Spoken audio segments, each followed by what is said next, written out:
ये कहानी एक ऐसे इंसान की है जिसने सिर्फ अंग्रेजों का विरोध नहीं किया, बल्कि उस सोच को चुनौती दी जिस पर पूरी व्यवस्था खड़ी थी।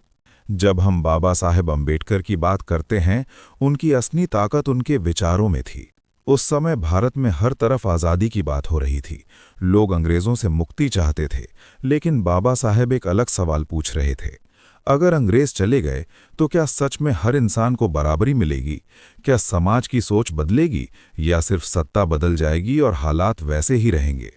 यही सोच उन्हें बाकी लोगों से अलग बनाती है, क्योंकि वो सिर्फ आज़ादी नहीं बल्कि न्याय और बराबरी की बात कर रहे थे। जब बाबा साहब ने अपनी पढ़ाई पूरी की और दुनिया को करीब से देखा, तब उन्हें यह समझ में आया कि किसी भी देश की असली ताकत सिर्फ उसकी सरकार में नहीं होती, बल्कि उसके समाज की सोच में होती है।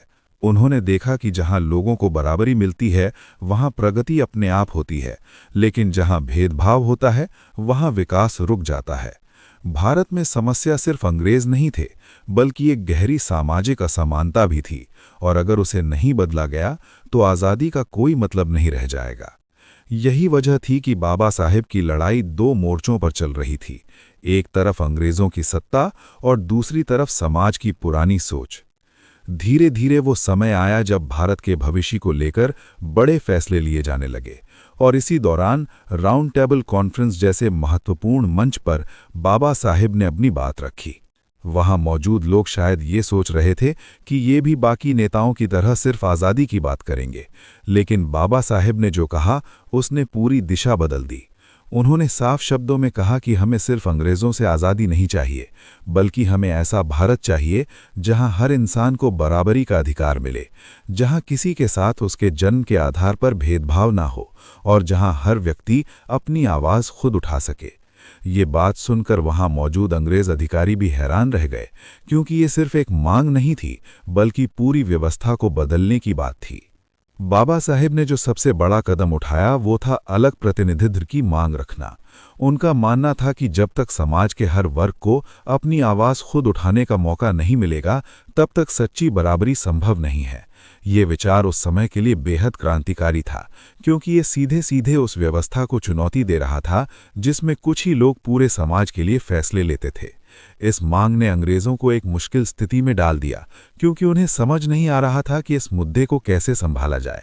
एक तरफ वो भारत को नियंत्रित रखना चाहते थे, और दूसरी तरफ उन्हें एक ऐसे नेता का सामना करना पड़ रहा था जो तर्क, ज्ञान और आत्मविश्वास से भरा हुआ था। जैसे जैसे ये मुद्दा आगे बढ़ा, वैसे वैसे तनाव भी बढ़ने लगा। अलग अलग नेताओं के बीच मतभेद सामने आने लगे, और ये साफ हो गया कि ये सिर्फ अंग्रेजों के खिलाफ लड़ाई नहीं है, बल्कि ये भारत के अंदर चल रही विचारों की लड़ाई भी है। बाबा साहेब अपनी बात पर अडिग रहे, क्योंकि उन्हें पता था कि ये सिर्फ उनके लिए नहीं, बल्कि उन लाखों लोगों के लिए है जिनकी आवाज़ कभी सुनी ही नहीं गई। उन्होंने हर दबाव का सामना किया, हर विरोध को झेला, लेकिन अपने सिद्धांतों से पीछे नहीं हटे। इस संघर्ष के दौरान एक ऐसा मोड़ भी आया जब परिस्थितियां बेहद जटिल हो गईं।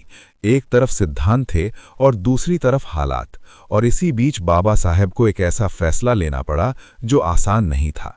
कुछ लोगों ने इसे समझौता कहा, कुछ ने इसे कमजोरी माना, लेकिन अगर गहराई से देखा जाए तो ये एक सोची समझी रणनीति थी।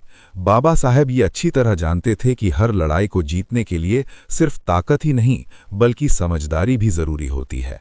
उन्होंने जो फैसला लिया वो उस समय भले ही सभी को समझ नहीं आया हो, लेकिन आगे चलकर उसी ने एक मजबूत नींव तैयार की।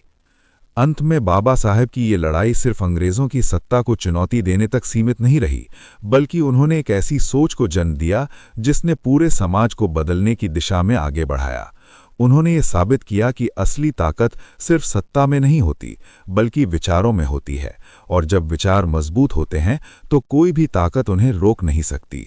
उन्होंने ये दिखाया कि एक इंसान अगर वो सच्चाई और न्याय के लिए खड़ा हो जाए तो वो सबसे बड़ी ताकत को भी झुका सकता है।